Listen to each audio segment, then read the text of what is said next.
सबसे पहले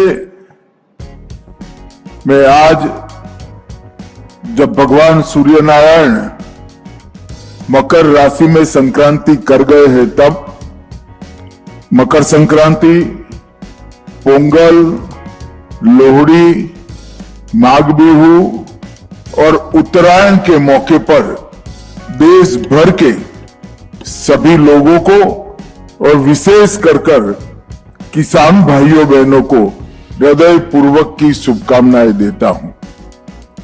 मित्रों, हम सब जानते हैं कि उत्तरायण का ये पर्व पूरे देश भर में अलग अलग नाम से मनाया जाता है और ये पर्व खुशी का पर्व इसलिए है कि हमारा ऋतु चक्र, हमारा जीवन का अस्तित्व एक प्रकार से असीम ऊर्जा के स्रोत भगवान सूर्य नारायण पर निर्भर होता है। और राशि चक्र में सूर्य नारायण जब उत्तर की दिशा की ओर गति करते हैं, तब उनकी किरणों का सबसे ज्यादा फायदा भारत को और समग्र विश्व को मिलता है। इसलिए परंपरा से हमारे यहां भगवान सूर्य नारायण की उत्तर की गति को हमेशा से शुभ माना गया और जिस दिन सूर्य मकर राशि में प्रवेश करते हैं उसी को मकर संक्रांति कहते हैं। और कालक्रम में कई सारे देश के अलग अलग हिस्सों में मकर संक्रांति, पोंगल, लोहड़ी, माघ बिहू, उत्तरायण और उत्तर प्रदेश, मध्य प्रदेश, बिहार में खिचड़ी उत्सव के नाम से भी इसको जाना जाता है। मूलतः ये किसानों का उत्सव है और यहां से किसान अपने नए साल की एक प्रकार से शुरुआत करते हैं। और कवि कालिदास ने भारत के लिए एक बहुत सुंदर शब्द प्रयोग किया था, उत्सव प्रिय जनाहा। भारत के लोगों को उत्सव प्रिय होते हैं। हर ऋतु में, हर सीजन में हमने उत्सवों का आयोजन किया है और उत्सव के माध्यम से पूरे समाज को एकत्रित कर हम आगे बढ़ने की सोच रखने वाले लोग हैं और उत्तरायण उसी का एक हिस्सा है। एक प्रकार से ठंडी के मौसम से, सर्दी से निजात पाकर हम बसंत की ओर भी प्रयाण करते हैं, वो भी उत्तरायण से ही शुरू होता है। और आज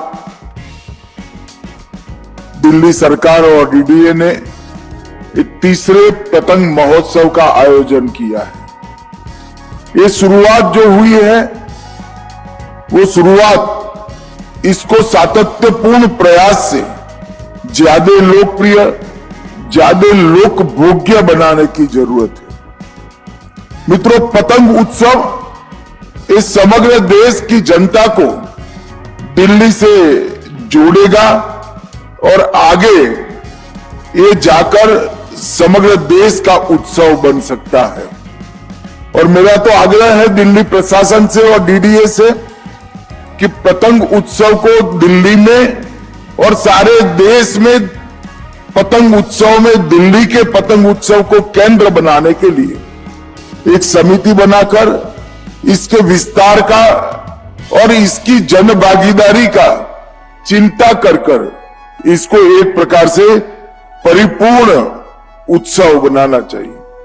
और मैं एलजी साहब को बधाई देता हूं कि उन्होंने पतंग उत्सव का स्थान भी बांसेरा में रखा है।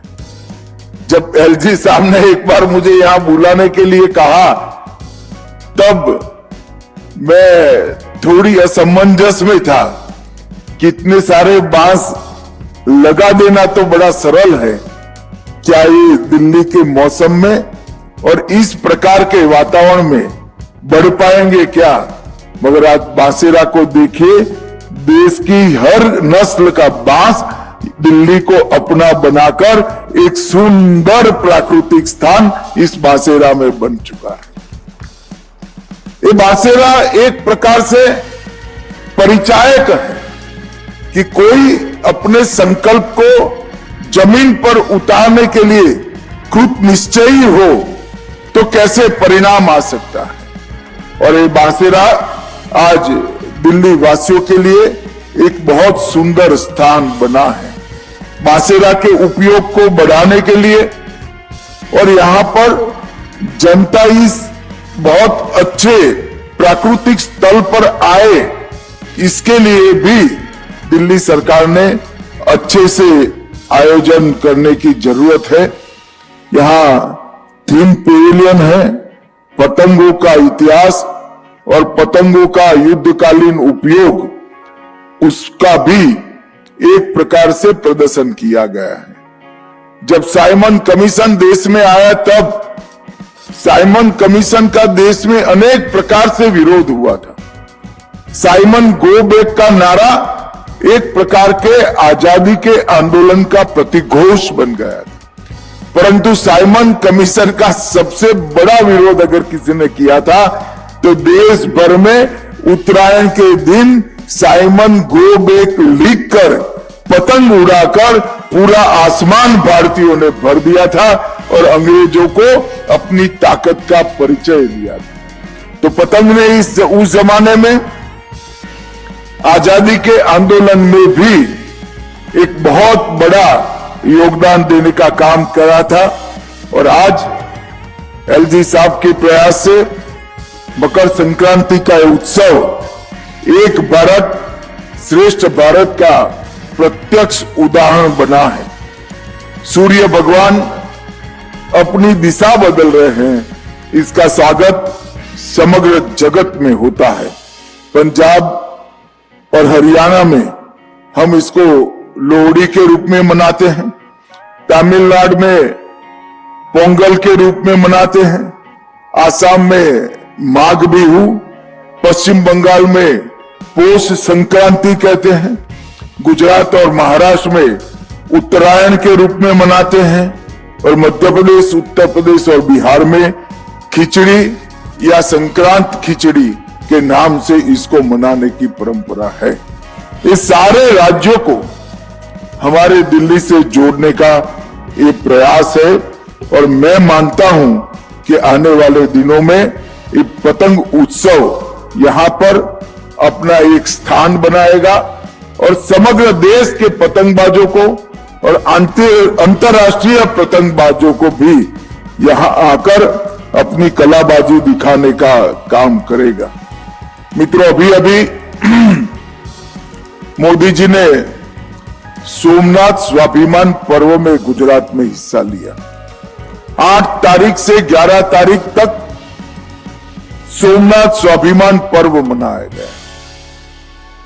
मोदी जी ने सोमनाथ मंदिर पर पहले हमले के 1000 साल पूरे होने पर सोमनाथ स्वाभिमान पर्व बनाया है और अब भारत सरकार और कई सारे सरकारें साथ में मिलकर देश भर में सोमनाथ स्वाभिमान वर्ष मनाने का भी हमने ऐलान किया है। ये सोमनाथ का ज्योतिर्लिंग सबसे पहला ज्योतिर्लिंग है। सोम समुद्र के किनारे प्रभु शिव का ये स्थान दुनिया के इतने लोगों की नजर में आया कि एक बार नहीं, 2 बार नहीं, 3 बार नहीं, 16 बार इसको तोड़ने का उपक्रम किया गया। तोड़ने में वो सफल हुए, मगर जितनी बार तोड़ा गया फिर से बनाया गया।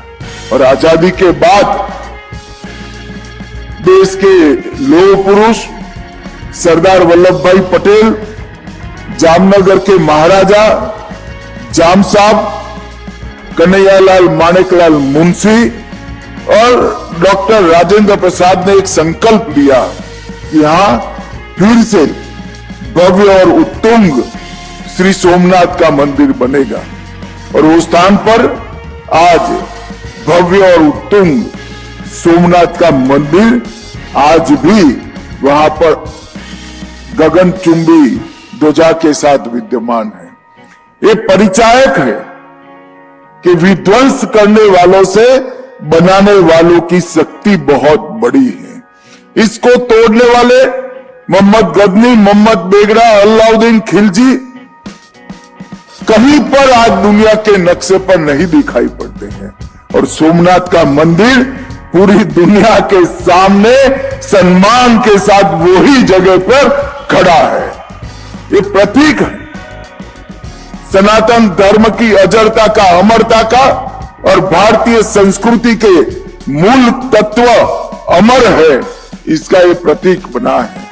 सोमनाथ स्वाभिमान पर्व और सोमनाथ स्वाभिमान वर्ष हम सब भारतीयों के लिए हमारी संस्कृति को अटल, अडिग और अमर बनाने का एक संकल्प का पुनस्मरण कराने का वर्ष है। आज उत्तरायण के पर्व पर एलजी साहब ने हम सभी को यहां आमंत्रित किया है। मैं आशा करता हूं कि अभी से ही, जब से ये पतंग उत्सव समाप्त हो तब से दिल्ली के सारे विधायक, सांसद, सरकार, डीडीए सभी मिलकर अगले पतंग उत्सव की तैयारी करें और अगला पतंग उत्सव ऐसा हो जिससे हमारे पतंग उत्सव का स्थान देश और दुनिया के पतंग उत्सव के अग्रिम स्थानों में सुनिश्चित हो जाए। मैं फिर से एक बार एलजी साहब का, दिल्ली सरकार का और डीडीए के इस प्रयास की भरसक प्रशंसा करता हूं और आशा करता हूं कि आने वाले दिनों में ये उत्सव, ये महोत्सव और ऊंचाइयों को प्राप्त करेगा। मेरी दिल्ली वासियों को उत्तरायण की अनेक अनेक शुभकामनाएं।